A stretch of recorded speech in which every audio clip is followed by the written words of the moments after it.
I mean, like you said, it's got to be all through these woods.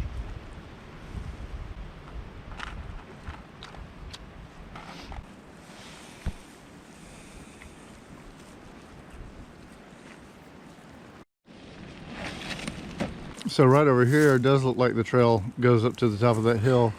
So we're gonna try to climb up there. What concerns me is it's not on the map. There's no trail on that map that crosses the creek. So I don't know what this trail is, but we're gonna climb to the top. Like Stacey said, as long as we can still see the ladder up there. I mean, this is pretty wide open and evident. So we'll climb up here and have a look. If you don't want to get your feet wet, it's really narrow over there. I think I can jump. But, oop. I hate getting wet. Yay! Are your shoes waterproof? Yeah. I can't leap like you can, though. You want to go over here where it's narrow? No. Yay, you got it. You did it. Oh. All right, so we're gonna go up this hill.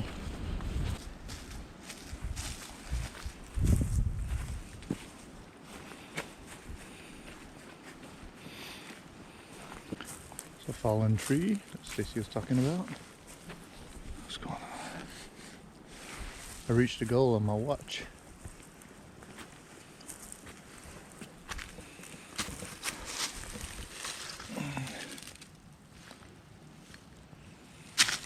In this episode of everything Brian sees, he thinks is an exploded shell.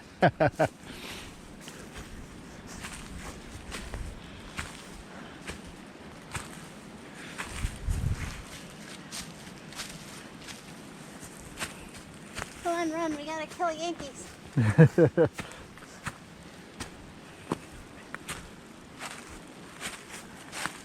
It's like impossible to imagine. Yeah. Running with all your gear up here. I mean, we're doing it backwards, but still. Yeah, climbing up this with rifles and stuff.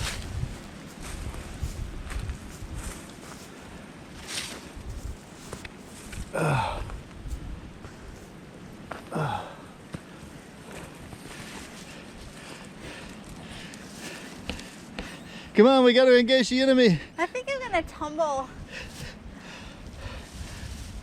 backwards. Hey, honey, you can grab this tree over here.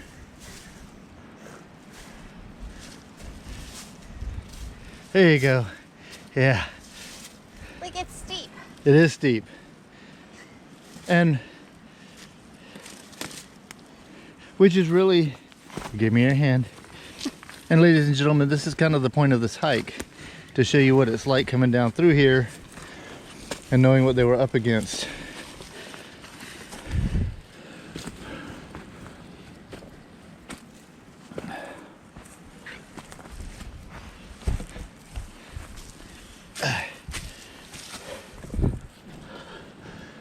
And the reveal, what's at the top of this hill?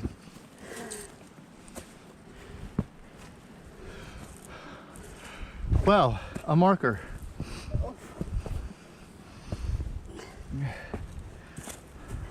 So this is in fact a trail. Why it goes through the creek here in reality but not on the map, I don't know.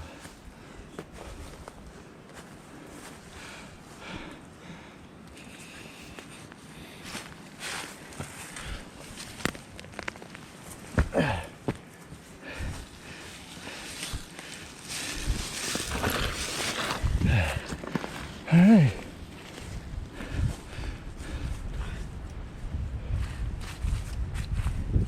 And once again, the ravine's way down there.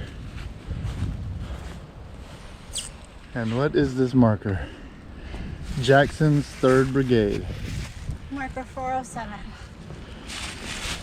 So that actually was the trail, but on the map it doesn't cut through the creek.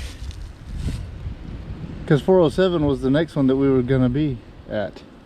Yeah, but I mean, there's a trail down there too, so maybe it was like, ooh, you would go up and around. Maybe. And then down like a circle.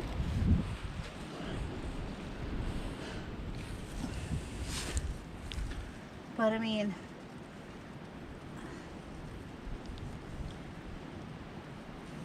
they had to come from somewhere.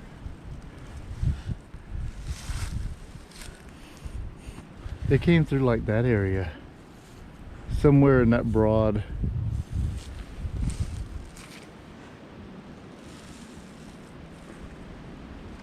This brigade formed here about 6 p.m. April 6, 1862. Skirmishers became engaged upon the bluff on north side of the ravine.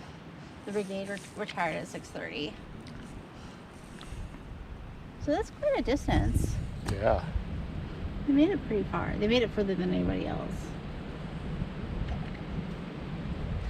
The first visits, well, the Mississippi ones did. This is 17th Alabama, 19th Alabama, and 20th and 2nd Texas. They formed here and became engaged.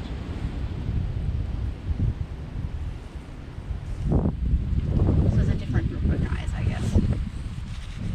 This is an old marker, like not as touched up as the other ones.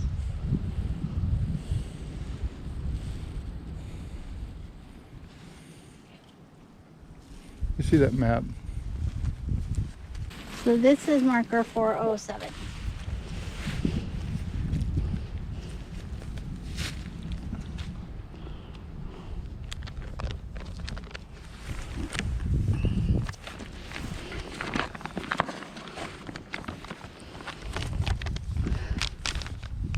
.398, 407.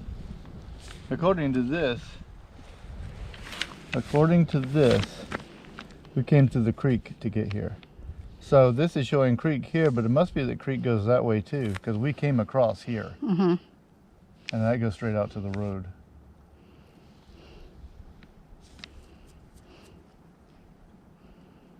Corinth-Pittsburgh Landing Road. There's 2 Corinth. Oh, okay, that's Corinth-Pittsburgh Landing Road. That's Pittsburgh Landing Road. If we were to come out at the end of this on the road, we'll have to walk all the way back. Yeah.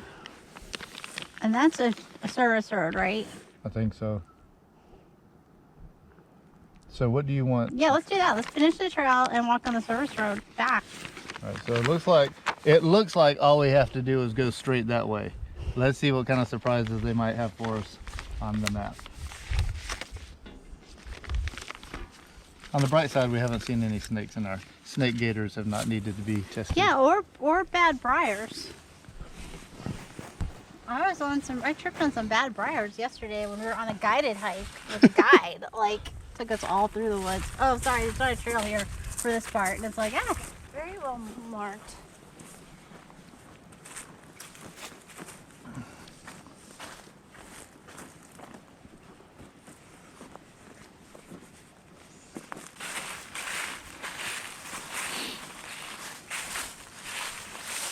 This is one of those things where we're feeling our way along, and later on we'll be like, oh yeah, we can totally do that hike with our eyes closed.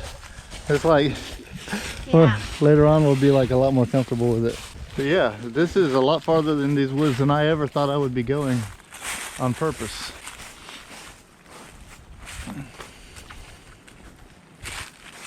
But if you ever decide to come here and do this, just pay close attention to the map.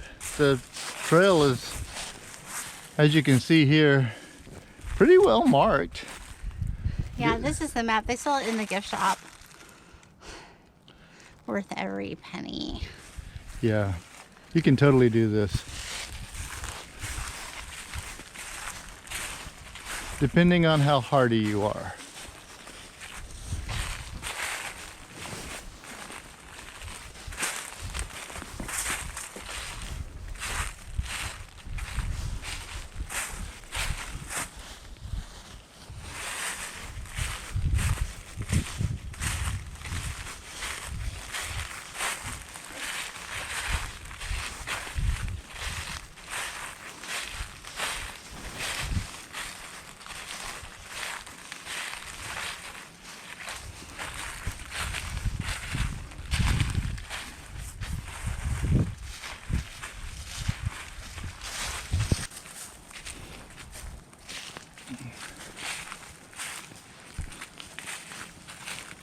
having adventure. We are having adventure. Stacey is devil may care, caution to the wind.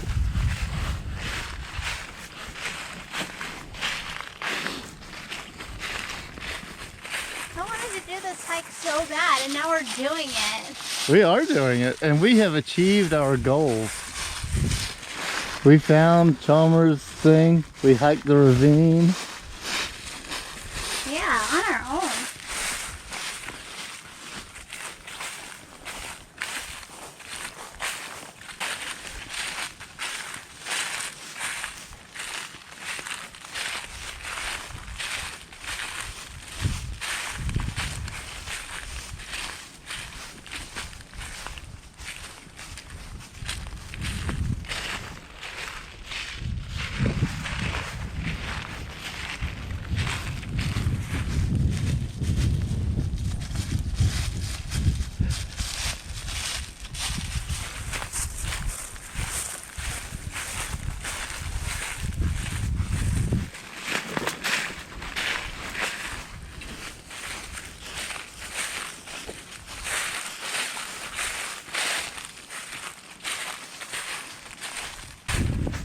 Oh, look, Bucky, I see cars.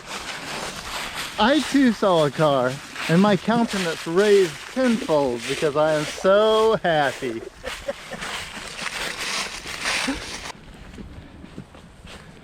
Seriously though, this was a thing that we ventured into last time we were here, and just kind of stepped into it and looked around a little bit, and didn't really pursue it. And this time we came here with the plan of pursuing it, and we did. We did. So is there anything that you had wanted to do that we have not done in this ravine?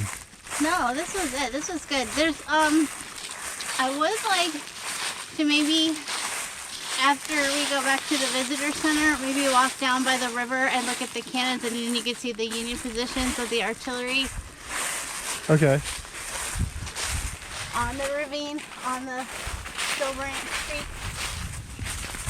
Because we can drive around to the Indian mounds and then follow the creek around. Weather permitted. And you can like look up the ravine.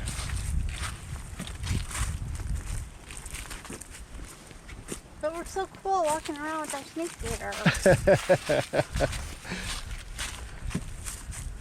I'm glad you like your snake gators.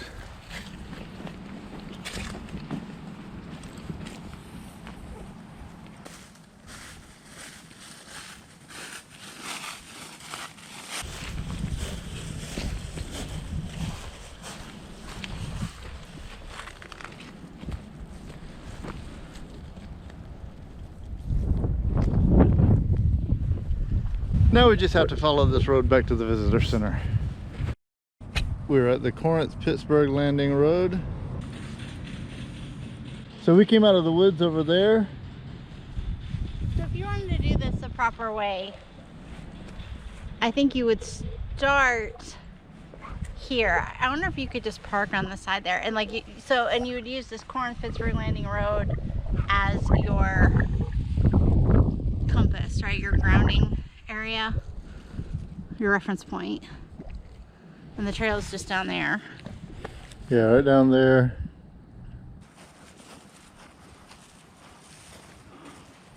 And over in there.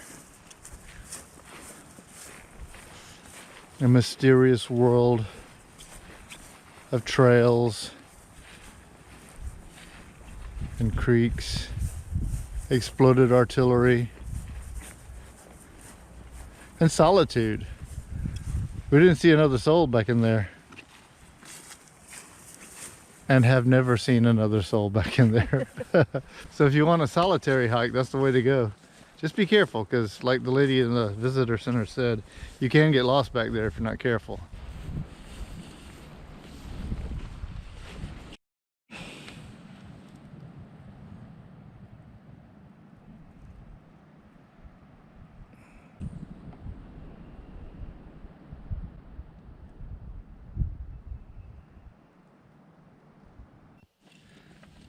Got it? Got it. Is this the way we're going?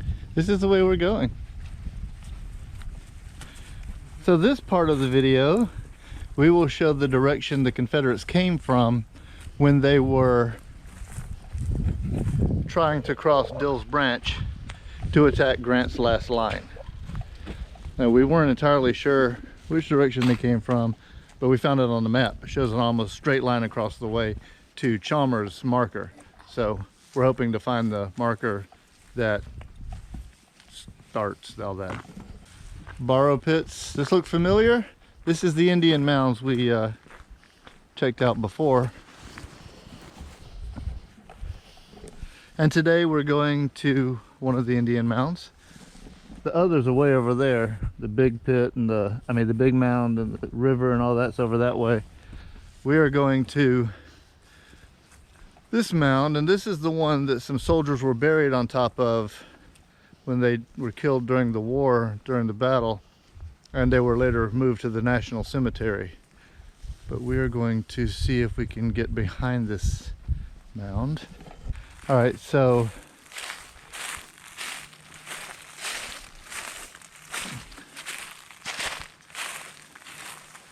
this is the mound, and behind it there's a trail, and it shouldn't be that far.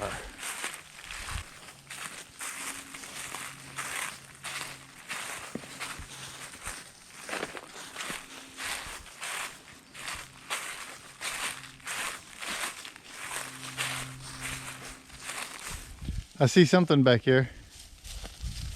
As you can see down that direction, there starts to be ravines. You can see all the new leaves coming up on the trees. Oh, it's pretty, isn't it? Yeah, like they're baby leaves. So the Confederacy was attacking from this direction. Again, they had marched like 13 hours. They were exhausted, and they were making a last-ditch effort to break Grant's line, and they were going to cut across this ravine, and yeesh, it was bold.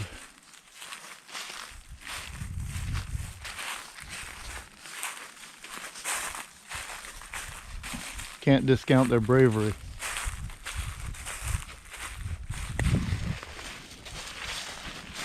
Unfortunately,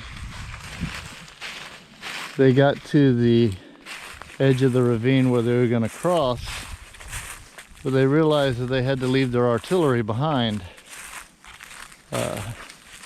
They could not take those cannons across the ravine for obvious reasons.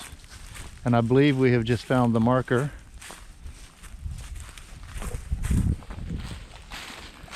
So let's see what it has to say. And all over there is just ravine. I can, from here, I don't know how well you can see it on camera, but from here you can really see where it just drops off.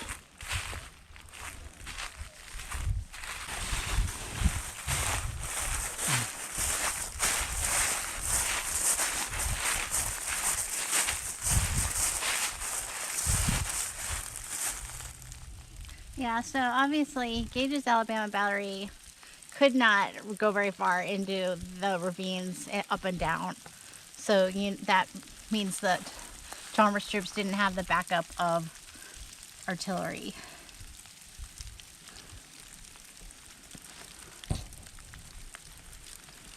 But I mean, they managed to keep pace with like the whole day. It was like just up to this point. They couldn't really get very far. Well, the geography was just too bad. Yeah.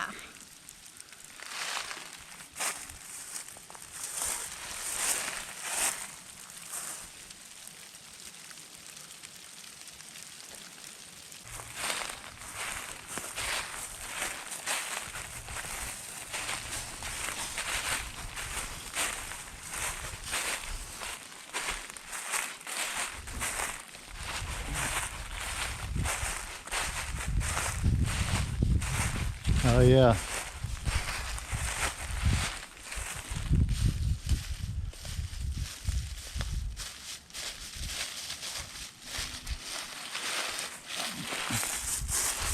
Look at this. What a great view. This is a better view than we had on the other side. Amazing. Yeah, imagine trying to take cannons down here. Wow. And you can see the creek down there. You can see just how far away it is and just how high it is.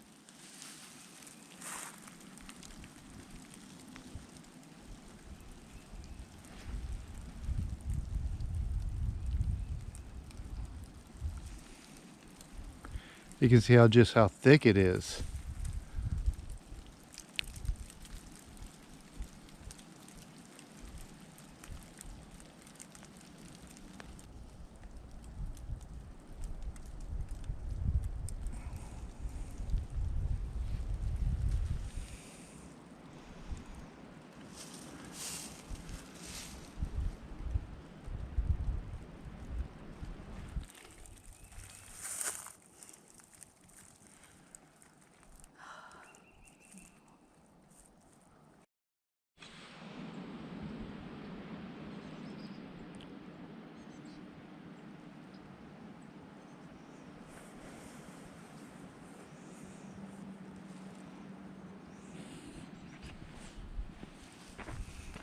And down in the ravine,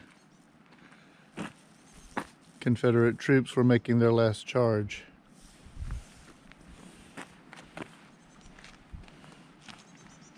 So this was 6 p.m. to 6:30 p.m.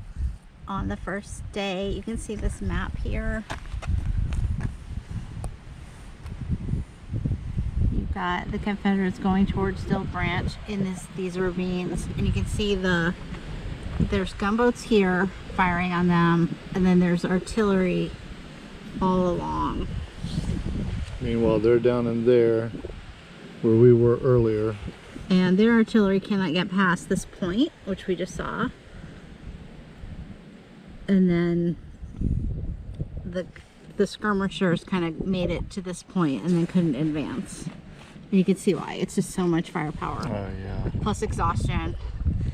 And then the overnight position of the boats was here, and it was pouring rain all night, and there are guns firing from the gunboats.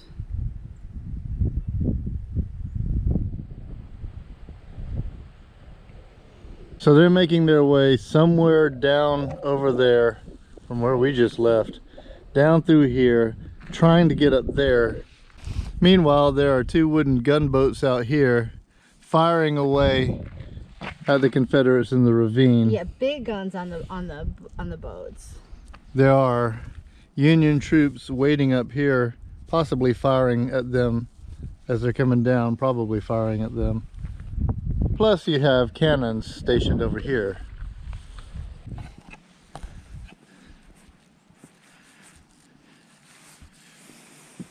And they are, of course, blasting away into the ravine as well. So you've got gunboats, cannons, and Grant's men up on the other side of the ridge.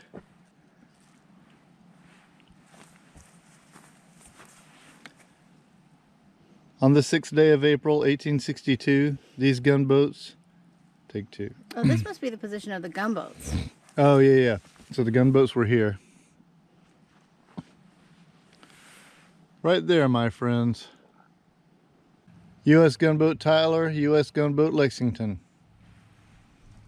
On the 6th day of April, 1862, these gunboats were positioned on the east side of the Tennessee River, opposite the mouth of Dill Branch.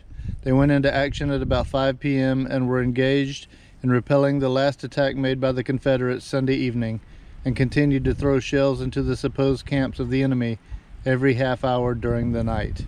Yeah, like they thought that was such a rad plan to keep the enemy from getting sleep, but guess what? Nobody got sleep. So it's pouring rain, everyone's exhausted, and no one's getting any sleep. Yeah. And I remember many videos down where we came to Shiloh and did that series on Shiloh, and I remember talking about that, Grant's last line, where the shelling at night to keep them from going to sleep, and it was just and the rain and It's everything. like, what a nightmare. Like, yeah, it's just such a nightmare scene.